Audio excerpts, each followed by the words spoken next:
Welcome to the Deep Dive. Today we're diving into exopolitics, essentially the study of interstellar relations. So if you've ever wondered about the political landscape beyond Earth, well, you're in the right place. We've got some really incredible sources to unpack today. Sources that suggest we're not just dealing with theories anymore, but with documented interactions with extraterrestrial civilizations. Yes, exactly. What we'll be exploring goes beyond speculation and dives into the realm of documented contact, specifically information received from a civilization known as the O.O.Ns. The O.O.Ns. I've heard whispers about them, but honestly, it all sounded a bit too sci-fi to be true. They supposedly started communicating with us back in the 1960s, sending letters. And now they're even tweeting. Are we really talking about aliens on Twitter? It might sound incredible, but the evidence is compelling. Their communication, primarily through letters initially, has been extensively analyzed and debated for decades. And yes, they have active Twitter handles, @Oyaguisa and @312OA, still tweeting today. They've shared a wealth of information about themselves, their technology, and their perspective on the universe. That's wild. Okay, so assuming for a moment that this is all legitimate, what are the O.O.Ns telling us about the galactic neighborhood? Are we talking about friendly neighbors popping by for a cup of sugar or something a little more intense? Well, it's more complex than a simple friendly visit. The O.O.Ns claim to be aware of at least 77 distinct extraterrestrial civilizations, 31 of which have achieved interstellar travel. Of those, at least 23 have visited Earth at some point. 23. Okay, now that's a lot of visitors. It makes you wonder what they've seen, what they've learned about us. And if they're just observing, why? Is there some sort of galactic prime directive in place? The O.O.Ns do describe a code of non-interference that many civilizations adhere to, particularly when it comes to younger, developing civilizations like ours. But they also warn of a different kind of threat, a more subtle and potentially insidious one. Subtle and insidious. This sounds like we're moving into some serious cosmic intrigue here. What exactly are we talking about? The O.O.Ns categorize civilizations not just by their technological advancement, but also by their ethical orientation. They identify 3 civilizations they classify as amoral, a chilling term that suggests a complete disregard for ethical principles.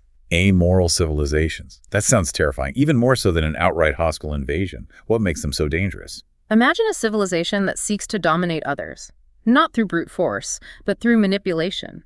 They offer seemingly benevolent assistance, advanced technology solutions to pressing problems, all with the goal of gaining influence and control. Think of it as a cosmic puppet master pulling the strings from behind the scenes. So they're playing the long game, insinuating themselves into a civilization's development and essentially turning them into puppets. That's a disturbing thought. And the O.O.Ns claim this is actually happening. There are civilizations out there that have fallen prey to this. According to the O.O.Ns, yes. They refer to these manipulative entities as dominions. The older one, estimated to be 7 to 8 million years old, is known as the first dominion and controls 5 planets.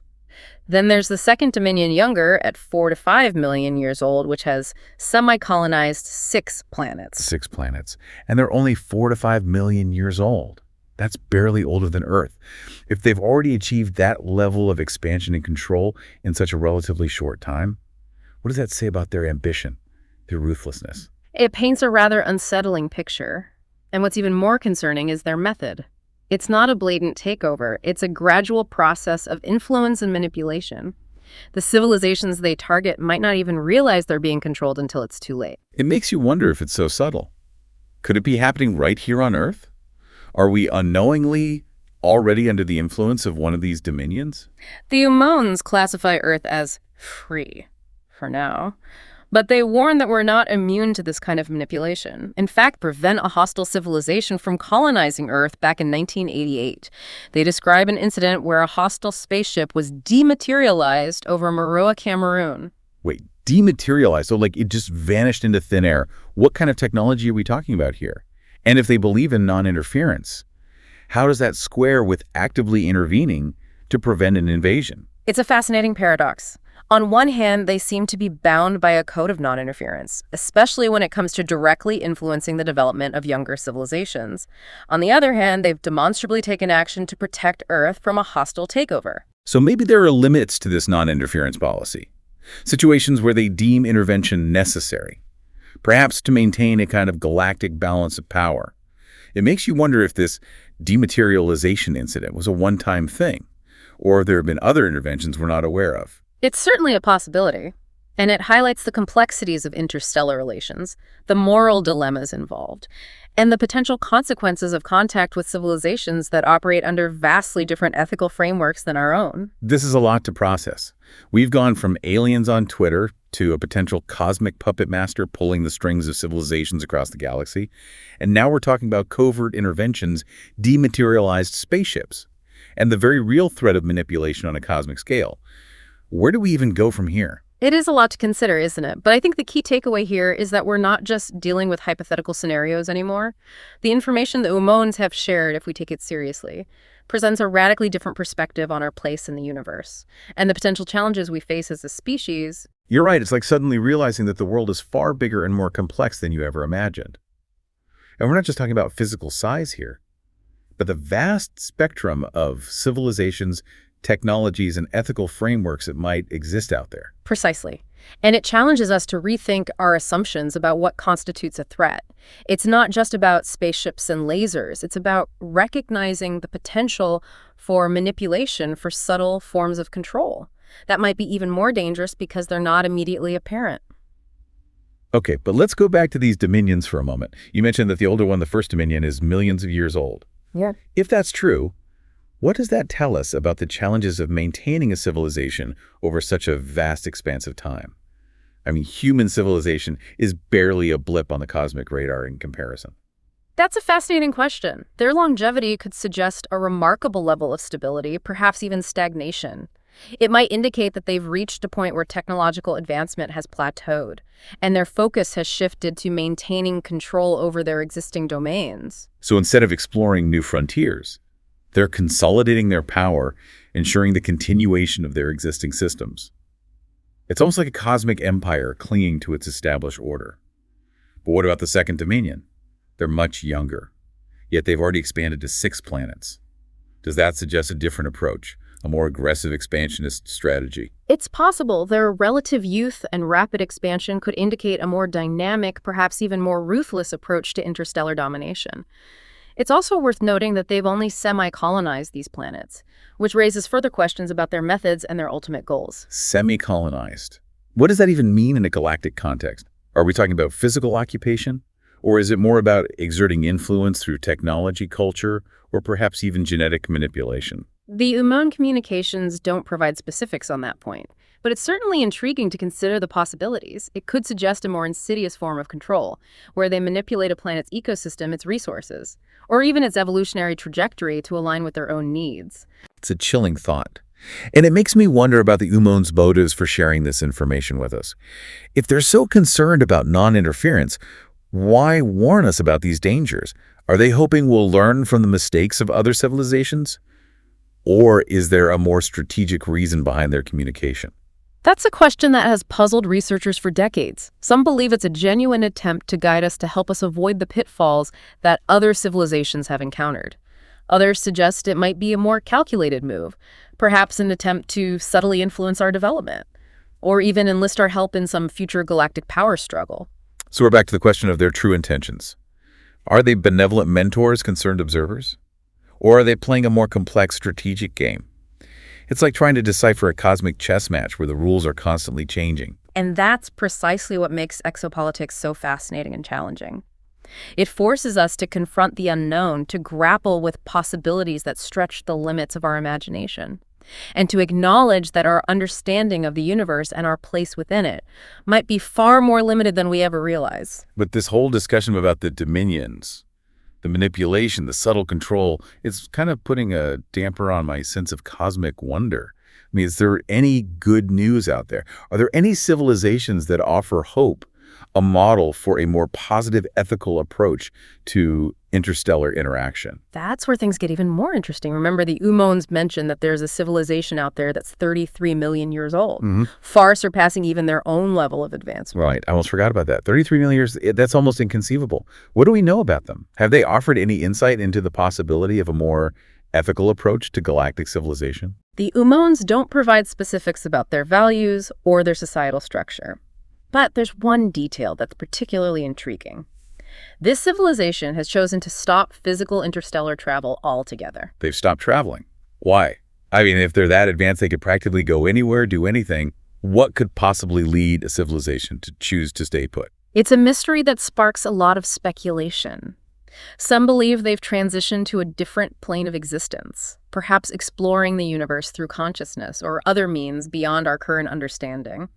Others suggest they might have reached a level of wisdom and understanding that transcends the need for physical exploration or expansion. Or maybe, and I know this might sound a bit out there, but maybe they've seen too much, witnessed the dangers of galactic power struggles and the potential for manipulation, and decided to withdraw to protect themselves, or even to avoid interfering with the development of other civilizations. It's certainly a possibility. Their withdrawal could be a sign of their ethical evolution, a recognition that true advancement lies not in conquering the physical universe, but in mastering oneself, in achieving a level of wisdom and compassion that transcends the need for control or domination. It's almost like they've chosen a path of enlightenment, a focus on inner development rather than outer expansion. It's a hopeful thought, the idea that there might be civilizations out there that have transcended the pitfalls of power and ambition to achieve a higher level of existence. It's a tantalizing possibility, isn't it? And it challenges us to consider our own definition of progress. Are we as a species on a path toward a similar level of enlightenment? Or are we headed down a more perilous road? The choices we make now, the values we embrace, could determine our fate not just as a nation or a planet, but as a contributing member of this vast and complex galactic community. It's a daunting thought, but also an incredibly inspiring one. It's like we've been given a glimpse into a future where humanity has the potential to become something truly remarkable. A civilization that contributes to the greater good of the universe, not just to its own self-interest. It's incredible to think that somewhere out there could be a civilization so advanced that they've moved beyond the need for physical exploration, maybe even beyond our understanding of the universe as we know it. But it also begs the question, what does that mean for us? You know, we're just starting to dip our toes into the cosmic pool, grappling with the idea of interstellar travel and contact with other civilizations. It is a stark contrast, isn't it? On one hand, we have these young, ambitious civilizations like the Dominions, driven by expansion and control.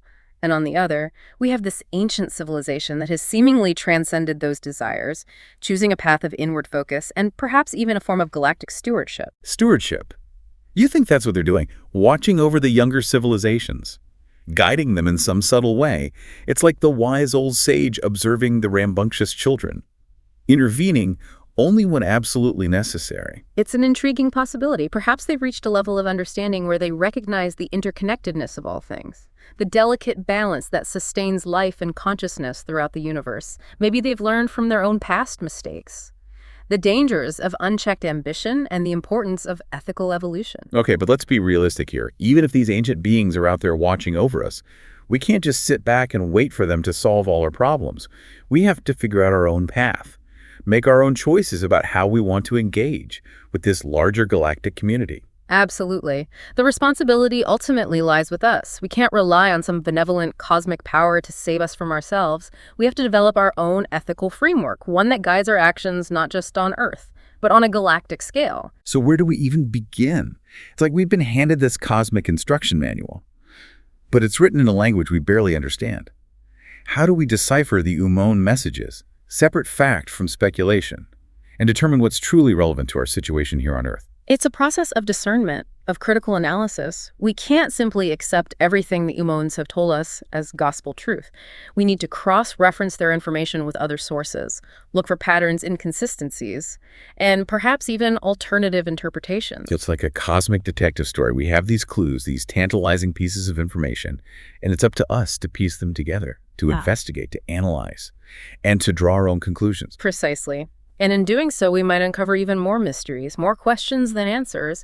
But that's the beauty of exploration, isn't it? The journey itself is just as important as the destination. And speaking of journeys, this whole deep dive into exopolitics has been a wild ride.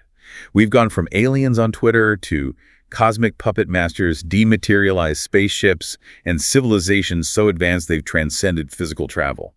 It's a lot to take in, but it's also incredibly exciting. It is exciting. And it's just the beginning. The O.O.Ns have opened a door to a universe far more complex and wondrous than we ever imagined.